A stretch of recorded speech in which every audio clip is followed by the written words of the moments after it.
Hello everyone, I hope you all are doing well and studying well and I am also fine. So we were doing Vivek Singh economy, इसके हम first 4 chapters करने वाले हैं. ठीक है. सो Vivek Singh economy के हम फर्स्ट 4 चैप्टर्स करने वाले हैं. सो फर्स्ट 3 चैप्टर्स हम ऑलरेडी कंप्लीट कर चुके हैं एंड अब 4th चैप्टर हमने शुरू किया है जिसकी आई थिंक ऑलरेडी 2 वीडियोज़ आ चुकी है. ठीक है. तो 4th चैप्टर हम कर रहे हैं, दैट इज़ गवर्नमेंट बजटिंग. ठीक है. सो आज हम शुरू करने वाले हैं next topic, that is perspective on deficit and debt. ठीक है. सो डेफिसिट क्या होता है, हमने लास्ट लेक्चर में देखा था. डेफिसिट मतलब कि आपका एक्सपेंडिचर ज़्यादा है एंड आपका रेवेन्यू कम है. ठीक है. मतलब आपका खर्चा ज़्यादा है, आमदनी कम है, उसको बोलते हैं डेफिसिट. ठीक है. So most of the cases में जो डेफिसिट होते हैं वो इन्फ्लेशनरी होते हैं. इन्फ्लेशनरी मतलब कि उससे डेफिसिट से महंगाई बढ़ती है. ठीक है. So when government increase spending और कट टैक्सेस. ठीक है.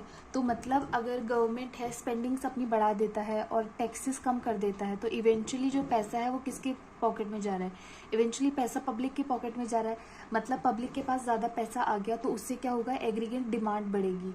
ठीक है. और उससे क्या होगा, सब डिमांड बढ़ेगी तो firms may not be able to supply. ठीक है. तो उससे क्या होगा, प्राइसेस में इंक्रीज हो सकता है. ठीक है. बट अगर इकोनॉमी में अनयूटिलाइज रिसोर्सेज है, ठीक है, मतलब ऐसे रिसोर्सेज पड़े हैं जिनको यूटिलाइज किया जा सकता है फॉर फर्दर प्रोडक्शन, तो उस केस में उनको यूज़ किया जा सकता है. एंड उस केस में अगर फिजिकल डेफिसिट होता है और डिमांड बढ़ती है तो वो जो अनयूटिलाइज रिसोर्सेज पड़े हैं उनका यूज़ करके प्रोडक्शन भी बढ़ाई जा सकती है और फिर सप्लाई की कमी नहीं होगी और it may not be inflationary. ठीक है. नाउ इसमें 2 चीज़ें आती है, एक तो आता है क्राउडेड आउट इफेक्ट और एक आता है क्राउडिंग इन इफेक्ट. तो क्राउडेड आउट इफेक्ट क्या होता है, तो ये जो थ्योरी है बेसिकली ये इकोनॉमिक थ्योरी है, ये यूनिवर्सल थ्योरी नहीं है. ठीक है. Many economist do not believe on this theory and ये थ्योरी क्या बोलती है कि this economic theory argues that rising public sector spending drive down और even eliminate private sector spending. कि पब्लिक सेक्टर अगर ज़्यादा स्पेंड करता है it may like eliminate out private sector. किस तरीके से, अगर मान लो government decide to borrow from private citizens. ठीक है. सो बेसिकली इसको एक अजम्पशन के बेसिस पे इस थ्योरी को माना जा रहा है कि जो सप्लाई ऑफ फंड है वो लिमिटेड है. ठीक है. तो अगर गवर्नमेंट डिसाइड करता है to borrow from private citizen by issuing bonds to finance deficit, then these bonds which are risk free will compete with corporate bonds and other financial instruments for the available supply of fund.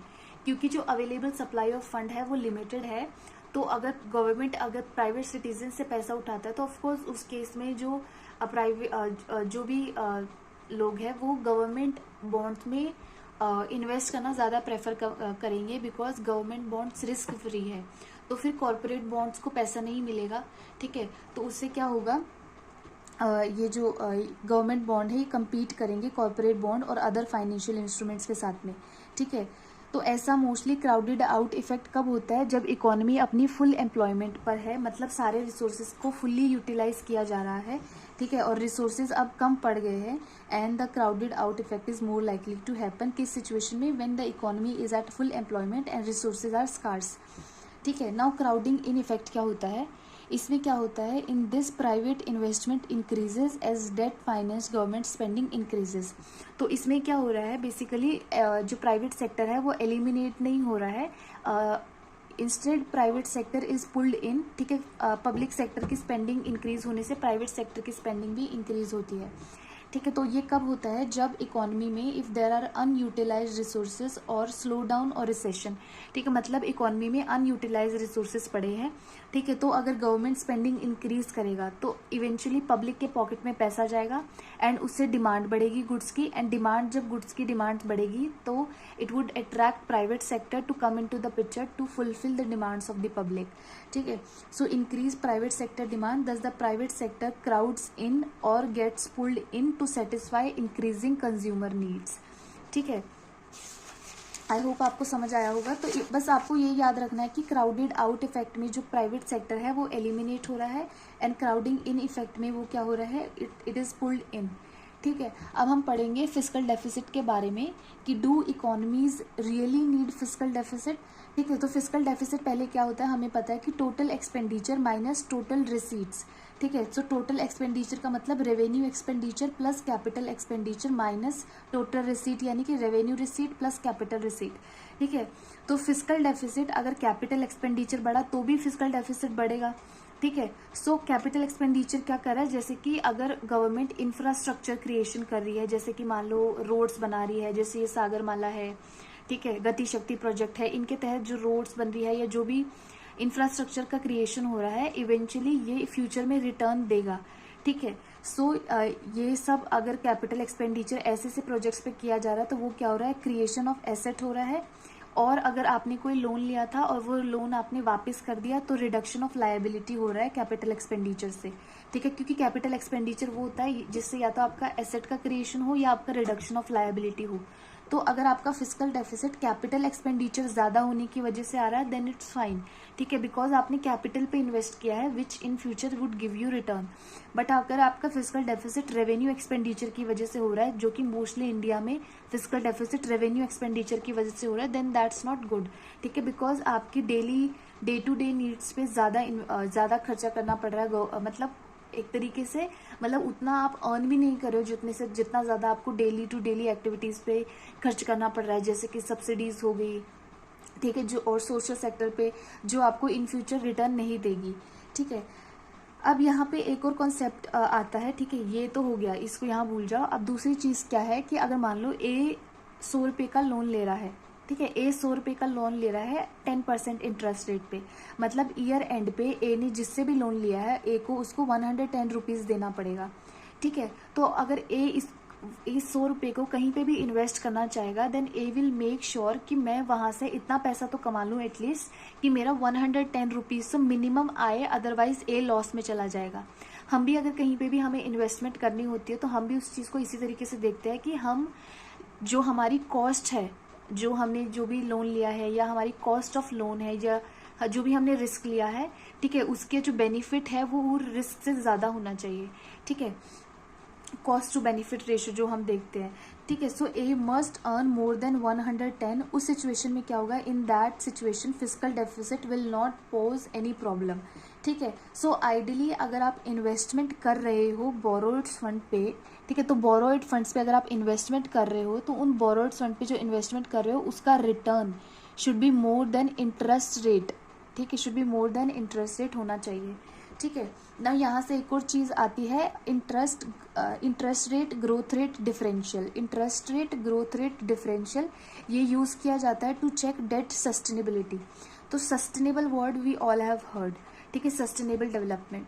Sustainable का मतलब क्या होता है कि किसी भी चीज़ को इस तरीके से यूज़ करना कि हम अपनी प्रेजेंट नीड्स को भी पूरा कर ले एंड इन फ्यूचर जनरेशन के लिए भी उस चीज़ को बचा ले, मतलब किसी भी चीज़ का एफिशिएंट यूज़ करना।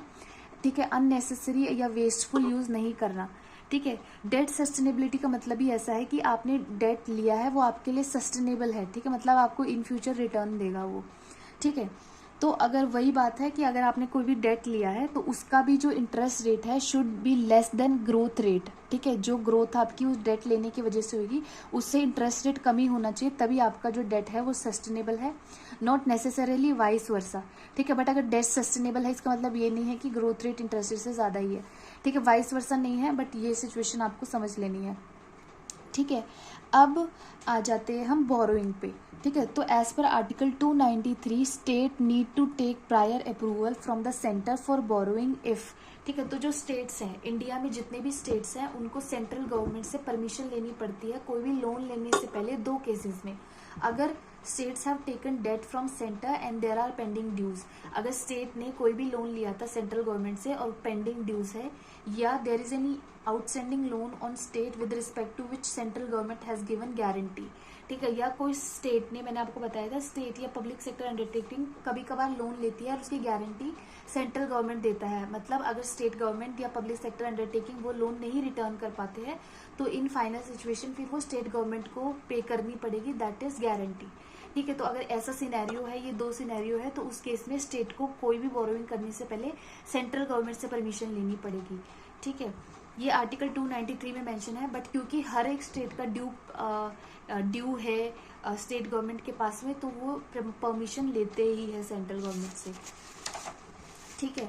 अब यहाँ पे एक और चीज़ है डेट के बारे में, दैट आर्टिकल 292 में क्या लिखा है कॉन्स्टिट्यूशन के में, article 292 of the constitution state that government of India can borrow amount specified by parliament from time to time, कि जो भी पार्लियामेंट स्पेसिफाई करेगा कि इतना लोन आप ले सकते हो, वो government of India time to time पे लोन ले सकती है।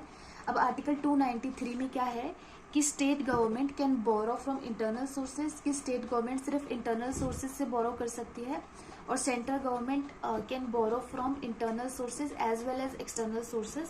2017 में union cabinet chair by prime minister Narendra Modi even allowed state governments to borrow from external multilateral external assistance sources, ठीक है। ये मैं आपको यहाँ पे प्रेस इंफॉर्मेशन ब्यूरो का वो मैं आर्टिकल आपको लगा दूंगी, आप उसमें इसका डिटेल देख सकते हैं, ठीक है। So I just want you to know that state governments भी बाहर से लोन ले लेती है, ठीक है।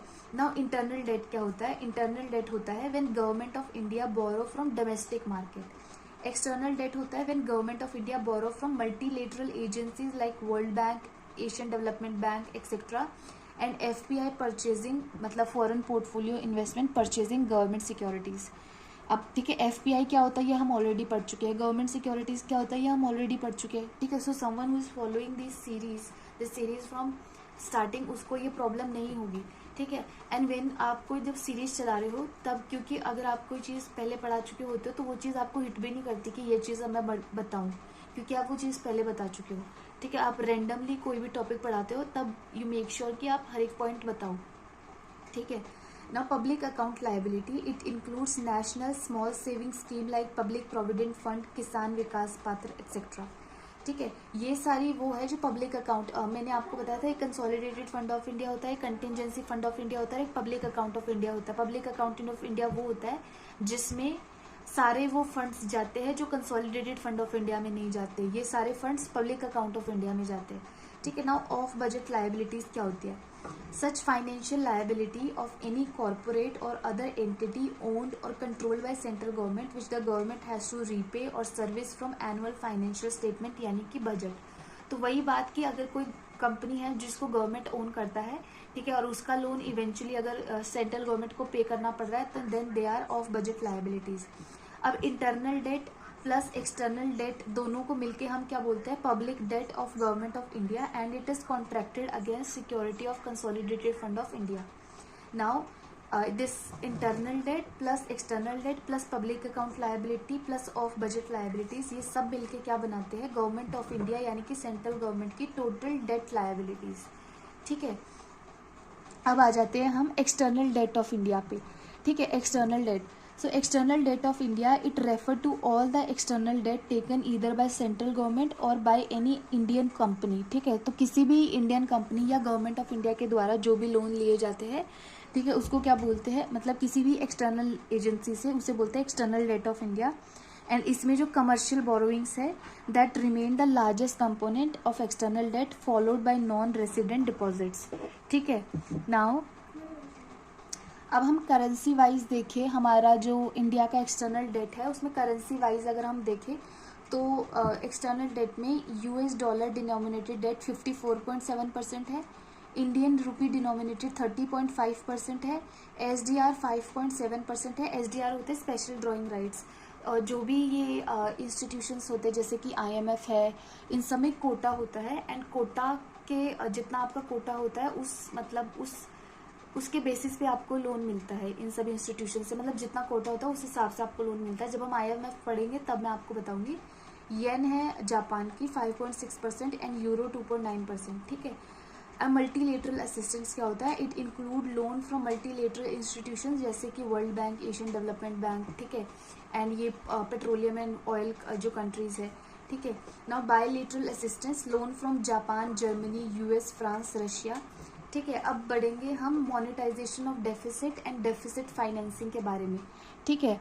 नाउ 1997 से पहले क्या होता था कि कभी भी गवर्नमेंट डेफिसिट फेस करती थी, ठीक है, डेफिसिट फेस करती थी जब भी गवर्नमेंट, ठीक है, डेफिसिट होता था तो गवर्नमेंट क्या करती थी, बॉन्ड्स इशू कर देती थी आरबीआई को, ठीक है, जैसे कि गवर्नमेंट सिक्योरिटीज होती है ना, उस तरीके से बॉन्ड्स इशू कर देती थी आरबीआई को, एंड आरबीआई फिर इक्विवेलेंट करेंसी प्रिंट करता था एंड गवर्नमेंट उससे अपना डेफिसिट निकाल लेती थी। और ये जो बॉन्ड्स क्योंकि आरबीआई के पास रखे हैं, देन इट लाइक वो फिर एक तरीके से गवर्नमेंट के ऊपर लोन हो जाता था, it was like a debt for the government, ठीक है, इसे बोलते थे monetization of deficit.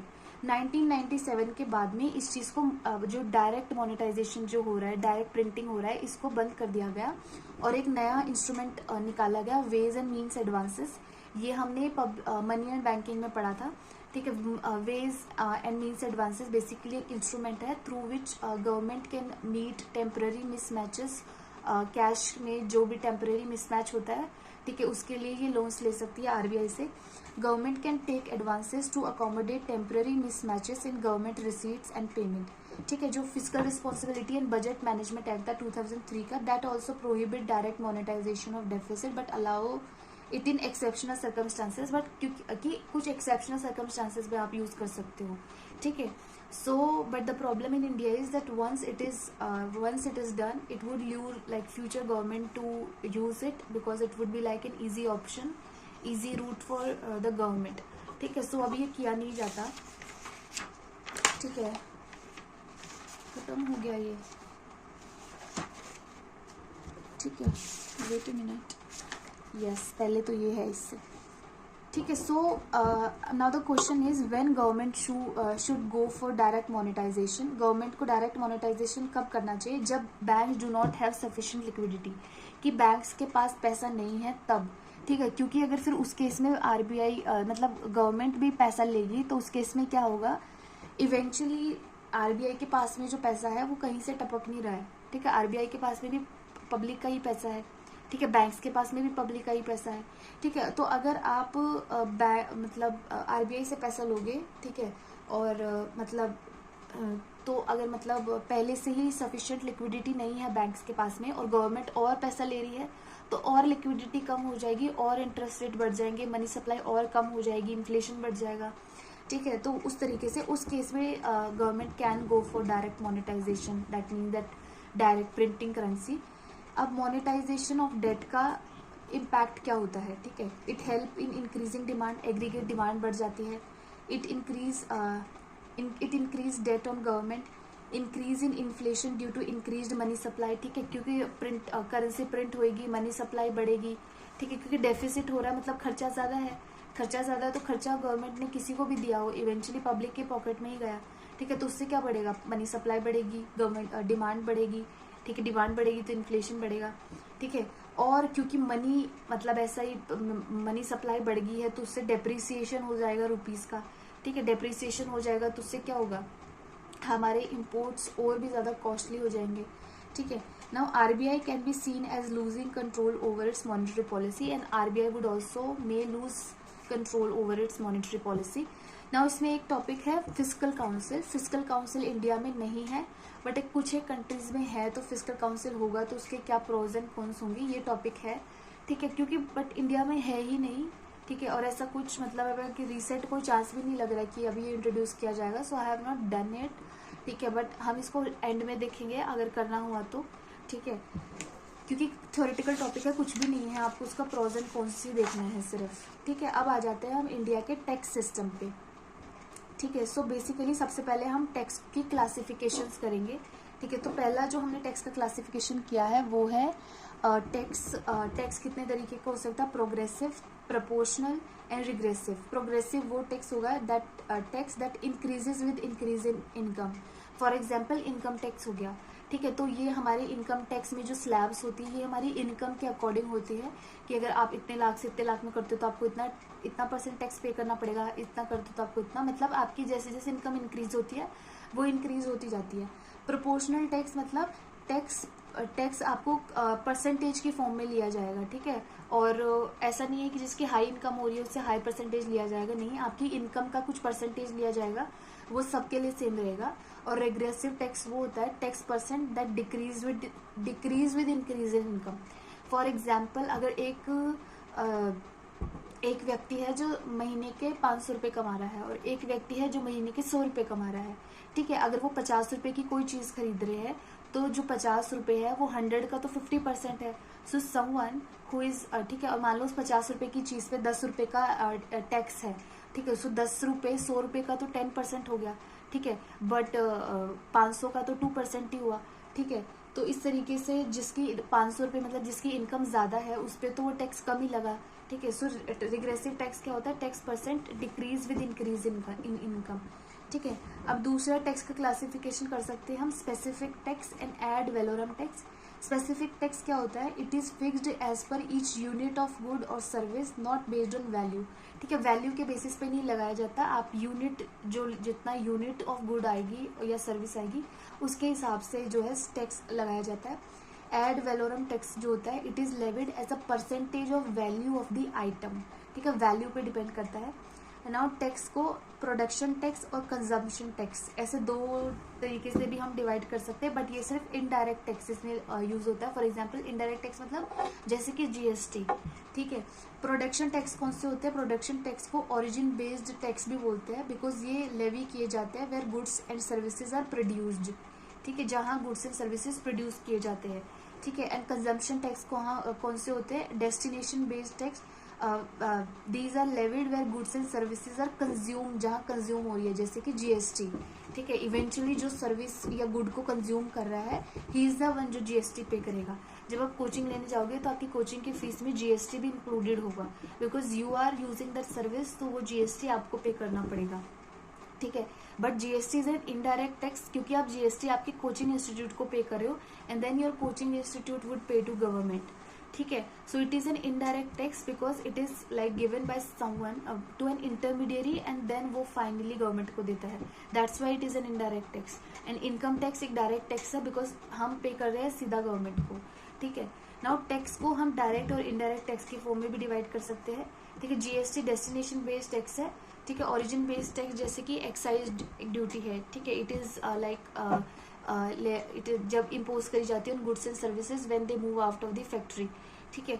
Now direct tax and indirect tax क्या होते हैं, डायरेक्ट टैक्स वो होते हैं these are paid directly by an individual और organisation to the imposing entity, जैसे कि इनकम टैक्स।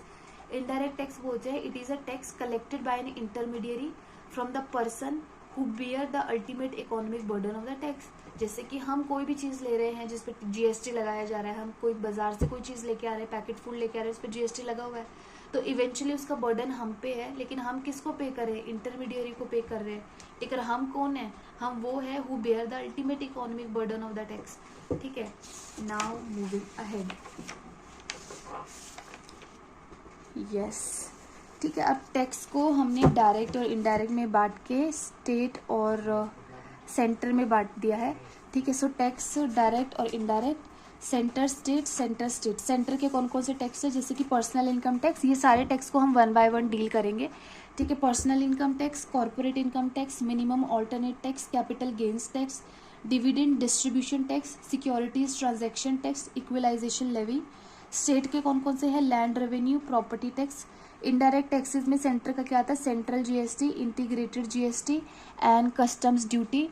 एंड स्टेट में क्या आता है, center GST and stamp duty, ठीक है। ये टैक्सेस आपको याद रखना है, बहुत बार ऐसा क्वेश्चन आ जाता है, लैंड रेवेन्यू पे क्वेश्चन आ जाता है, ठीक है, टैक्सेस पे क्वेश्चन आ जाता है, फिर हम तो छोड़ ही देते हैं क्योंकि टैक्सेस के ऊपर तो हमने कभी ध्यान दिया ही नहीं, ठीक है, मैं तो छोड़ ही देती थी, ठीक है।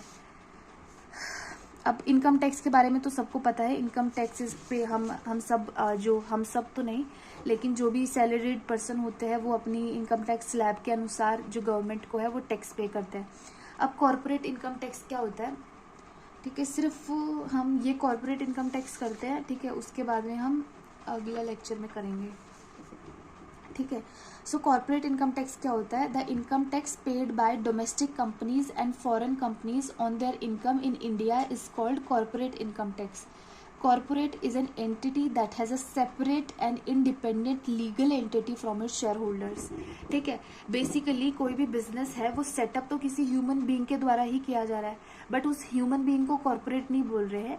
वो जो बिजनेस वो व्यक्ति खड़ा कर रहा है जिसकी एक खुद की एक लीगल प्रेजेंस है, लीगल जिसे बोलते हैं लीगल एंटिटी है वो, ठीक है, उसको बोलते हैं कॉर्पोरेट, ठीक है। सो बेसिकली जितनी भी डोमेस्टिक कंपनीज है या फॉरेन कंपनीज है जो इंडिया में बिजनेस कर रही है, ठीक है, उनको कॉर्पोरेट इनकम टैक्स पे करना पड़ता है।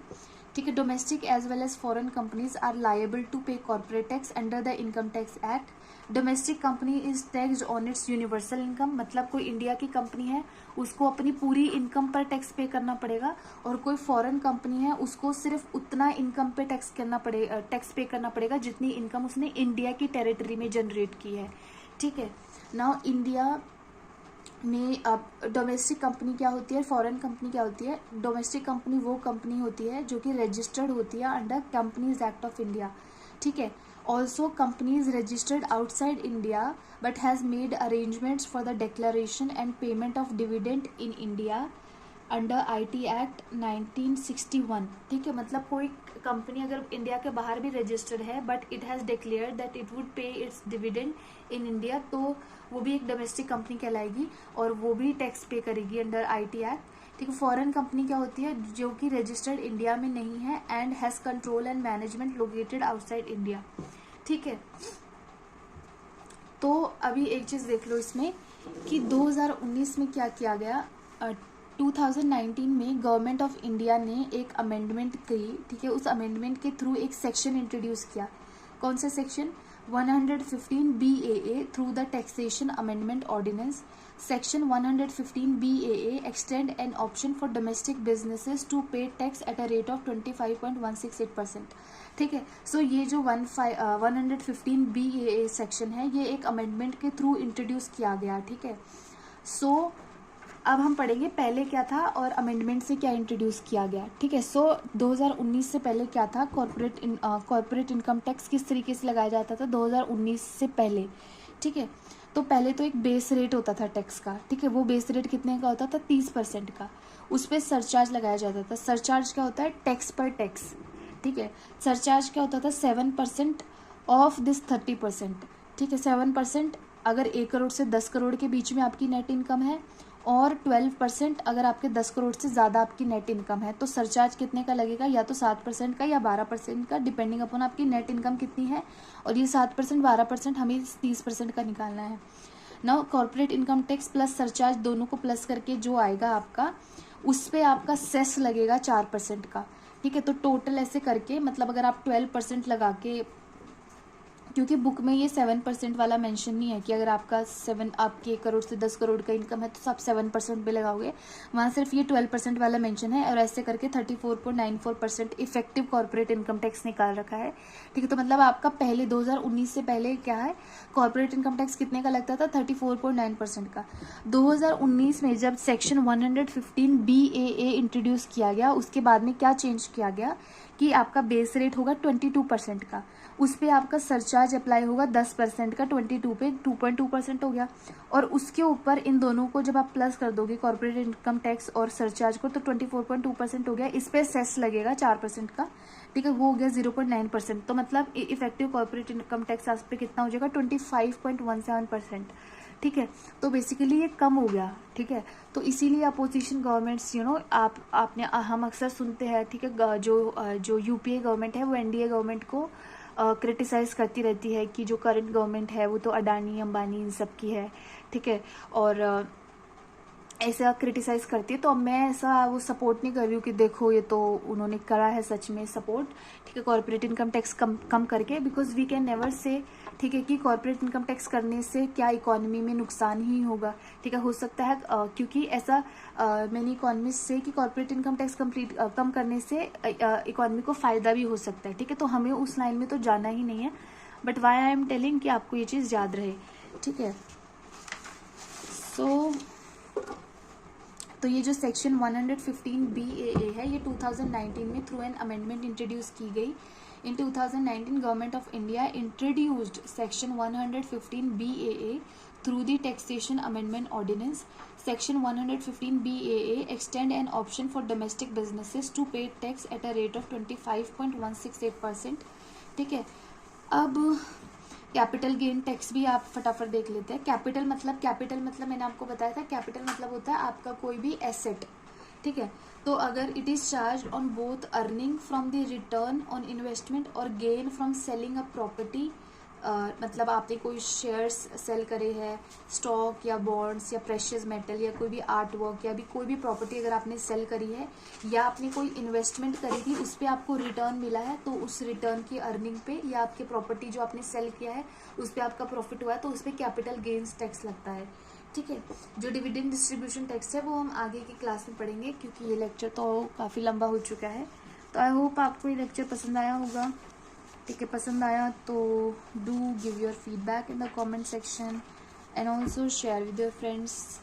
एंड अगर आप ये वीडियो देख रहे हो तो वीडियो को लाइक करो, चैनल को सब्सक्राइब करो and yes, thank you so much for watching.